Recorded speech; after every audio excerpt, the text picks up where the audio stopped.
What's going on, everybody? It's your boy Spencer, taking a look back at one of my favorite archetypes in Yu-Gi-Oh! And I'm probably the last person to notice this, but I knew this card came out, but the application of this card in this deck, which of course Sacred Beast, is absolutely bananas. It literally searches every single card in your deck for the most part. So any of the pieces that you don't have, you can search out, or you can just straight up search Dark, Beckoning Beast to get all of your plays started in the first place.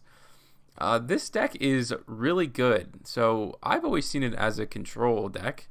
And it works so well as that. Like cards like There Can Be Only One, these are all different. Fiend, Thunder, this is a Pyro.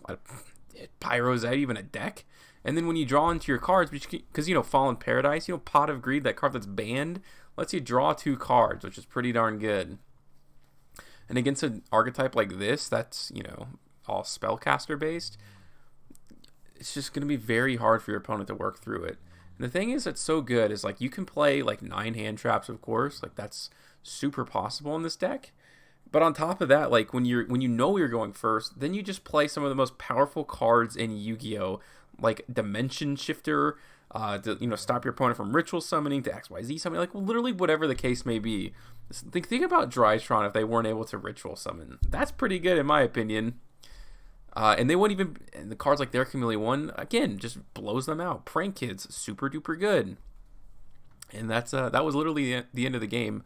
I'm not sure if any of the other duels I have, I played that, but Joel and Lockbird's very good. And this is what I was talking about. When you're siding in, get cards like Solemn Judgment to protect your back row, of course, because in case they have like Lightning Storm, you don't want you to be dead, because this is a very spell and trap heavy reliant deck. Like you're gonna be able to like do this combo, especially when that card comes out like a billion times. I love that card. And here we go, like Cerulean Skyfire. This is really good as a spell and trap negation, obviously. Alright, we'll see where I end up using it. I do have Joel and Lockbird too, which is very nice. I'm going to go ahead and use that. So he's not going to be able to get the other Galaxy Soldier to his hand. He's not going to be able to use the effect of Whitestone. I'll definitely get rid of that Christian Holly Fibrax to get rid of all of that. And there we go. That's it. Let's see, Dark Magicians with Red Eyes. Sure, why not? But, when I was playing this duel, I'm like, okay, like I thought I was playing like Mystic Mine or something like that. This guy actually cannot use any of these traps, so he couldn't even activate Red Eyes Fusion, which is kind of hilarious. Or Terraforming. But in my mind, I'm like, oh, I don't want to summon a monster, because I have Lightning Storm in the deck. So I'm like hoping I can kind of draw into that, to be honest with you. We'll see. Alright, Magician Souls comes down. I guess. I was going to say, why wouldn't he just use this to draw a couple cards? I still think he should have done that. I'm going to start burning through his resources, right? Because Dark Summoning Beast is not once per turn in terms of that search effect. Now that I know I'm playing a real deck, I'm like, I might as well try to make some plays here, especially if I can get something like Uriah on the field. Start popping his back row because it can't be responded to with spells and traps. It's actually a really good form of removal. Alright, I can draw a couple cards now. Infinite Impermanence, Skill Drain, There Can Be Only One. All of these are decent, especially if I can get him onto the field. So I feel really good about, some of my next turns here. Alright, Preparation of Rites, that's fine. I don't really think he has anything to use. He's just searching for some cards. Alright, Magician's Rod. I actually mistimed this like pretty badly. I could have, yeah, I don't know. I maybe just activated There Can Be Only One like a little after. He made a pretty smart play, whatever you want to call it there. So Secret Village of the Spellcaster says you just can't activate spell cards, but if they're already on the field, they're fine. So it's a little bit too late. I'm still going to be popping this back row. It cannot respawn again. And I'm drawing 2 cards every turn on top of my draw. Like, that's just insane. This deck is nuts. Alright, here's Shadal, sure.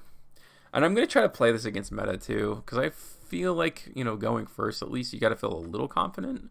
It's not a meta deck, of course, but this new card that's coming out, whatever they end up calling it, is going to change this deck completely. You don't have to play any pot of cards anymore. Literally, you have access to everything that you need.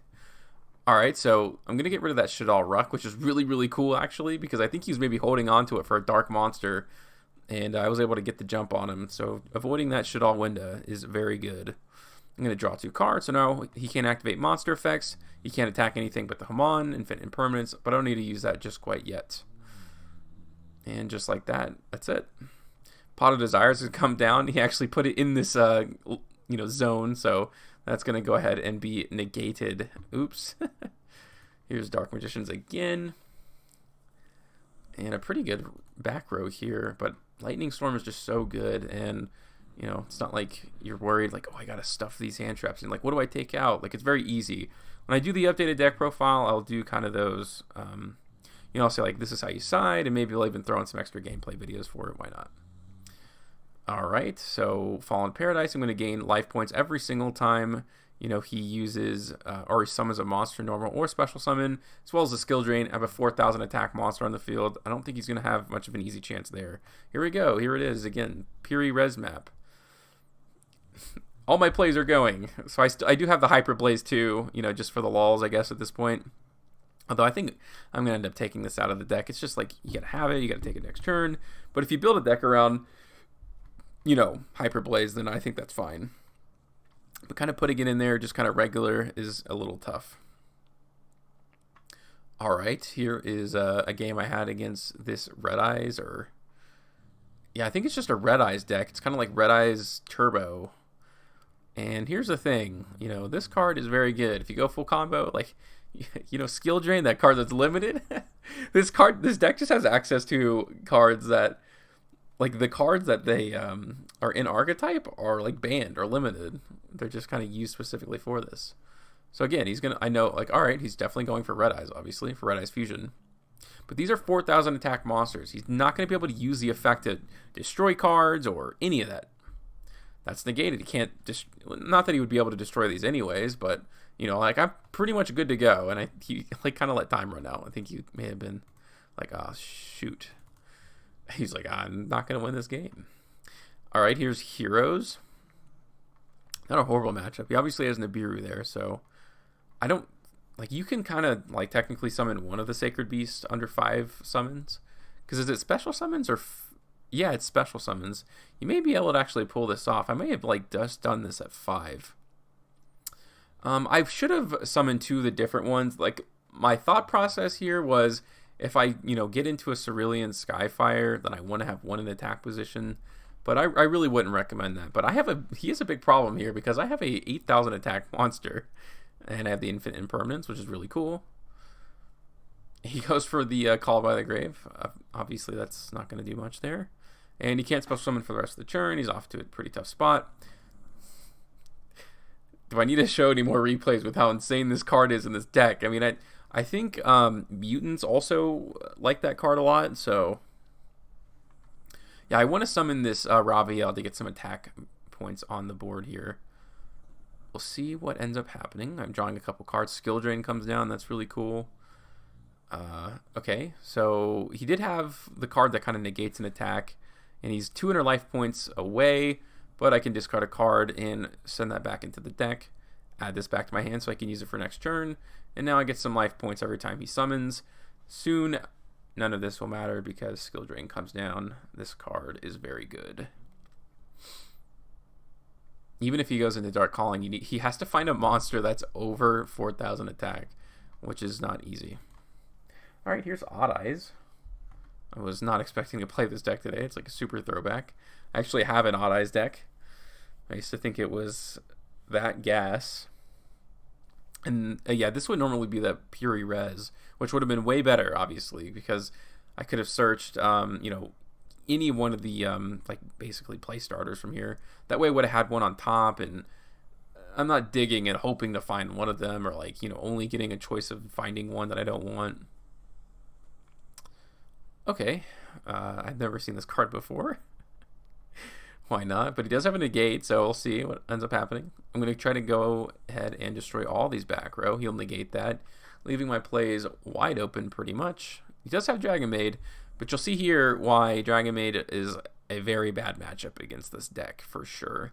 So he's going to go ahead and bounce this back, but I'm going to go into Almirage, pitching it, bringing it back. So it's probably like one of the few decks where bouncing doesn't really do anything. I can attack into that, get rid of it. And then I'll negate the effects. He'll still take the burn damage. And I don't have it for next turn, unfortunately, so kind of off there. But I do have There Can Be Only One, and these are all dragon monsters. Supply Squad's actually a very good tech piece in this deck. I will say that. There's no doubt about it. Alright, here comes Skill Drain. He's going to be forced to negate that.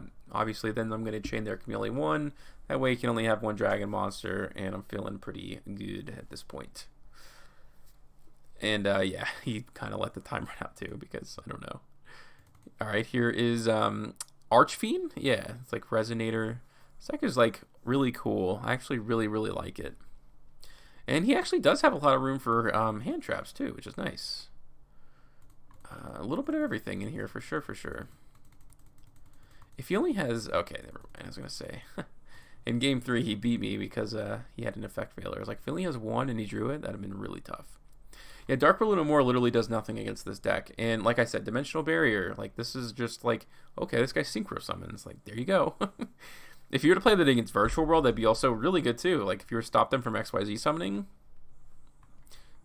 you know, they may be able to go into like Shen or something like that. But when you have control of the game, like, that's fine. Especially when you have a setup like this. Alright, here's a Pendulum. Okay, it's like basically the same duel here. I didn't know I had to match. All my play starters are here. Feeling pretty fancy at this point. We'll see what I can get off top. You know, opening your other Fallen Paradise, so I run 2 copies, is a tad bit unfortunate, but certainly not the end of the world. You just get to add so many cards to your hand, so like when you draw, like you feel so confident that you're gonna get some like really good pieces if you didn't already have them in your hand. For example, there can be only one in Ash Blossom. I'm gonna go ahead and ash that. He got the Twin Twisters. That's kind of tough, for sure. I'm gonna try to do my best to protect this Hamon best I can now. So his plays are pretty much like good to go. I would imagine he's going to try to go into Vortex to bounce one of these to my hand, but you know, I have cards to resummon them from my hand, although he would still have a negate with Vortex. Okay, here goes Performapal Gatling Ghoul, but I did protect it with the Amirage, so it came up there. And this is really cool, actually. I love this duel because he copies the effect of Hamon, so when he destroys it by battle, he gets the burn damage. That's kind of funny. Okay, so off the top, Dark Beckoning Beast. That's, of course, quite good. And then you can start searching your spells and traps, you know, when you need them, since I don't need to go through the full combo again, technically. Although I still get it off rip because of Fallen Paradise. Alright, these are obviously all protected. That's pretty much good to go. And I can summon the third of it, and what do you know, I now have a Skill Drain plus Macro for monsters. Not too shabby. So everything that he's going to try to send to the graveyard is now going away. It is Pendulum, so it's really kind of not that great, but he still has Skill Drain, so he's still got to deal with that, which is never easy. He's going to bounce that back to his hand. He's going to summon one, but alright, that's it. That's all he can summon. I'm going to switch that to attack position. I can, you know, bring back their Chameleon 1 since it was destroyed, and we'll be back to where we started. And it will not affect me at all. Alright, so we still got some things going on here, but I'm still gaining life points every single time I kind of go into this. I'm gonna draw 2 cards. I can go into a Nightmare Unicorn, and, you know, probably bounce this Pendulum Dragon. It's probably be my best way to go about it. And that was it. Here's Fluffals. Alright, he's got the triple attack, so that's pretty... It's like really actually not the best card in the world against this. I mean, it depends on if you go into, I think a Raviel, because it has that automatic effect, which is probably what happens here. But because of this, I have the Ash Blossom. Obviously, that's going to be the tough part. If I knew he had triple attack, obviously I would not be using. He's probably going to use the effect now to draw a couple cards, because adding this to his hand I don't think is going to do anything for him. Skill Drain comes down, and that essentially marks the end of the duel here. Because these cards are just cards on the field. I mean, Hamon has the burning effect. Raviel has an effect to make a token. Really meaningless at the end of the day. And there's just one more duel, and it's against Pendulum. Starting things off hot. Here we go. Especially when you have like Awakening the Sacred Beast. That's pretty decent. I opened Fallen Paradise, which really makes the difference. Otherwise, his hand would be super blasé. And I have 2 Infinite Impermanence plus the Awakening.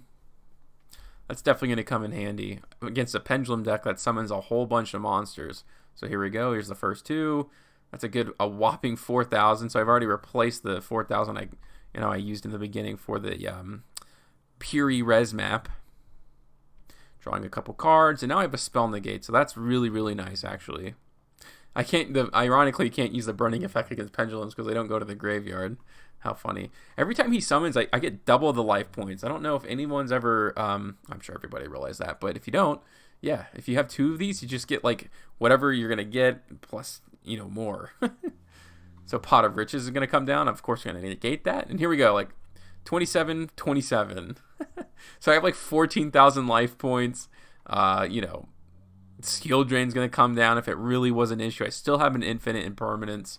And I have like, oh wow, Sakaretsu army. Well, that's amazing. Actually, I didn't notice that until now. But yeah, that's a long look at Sacred Beast. There's definitely going to be more to come. I'm super hyped on this deck. I miss playing it a lot. Let me know what you guys think in the comment section down below. Other than that, that's going to do it for today's video, and I'll see you guys next time.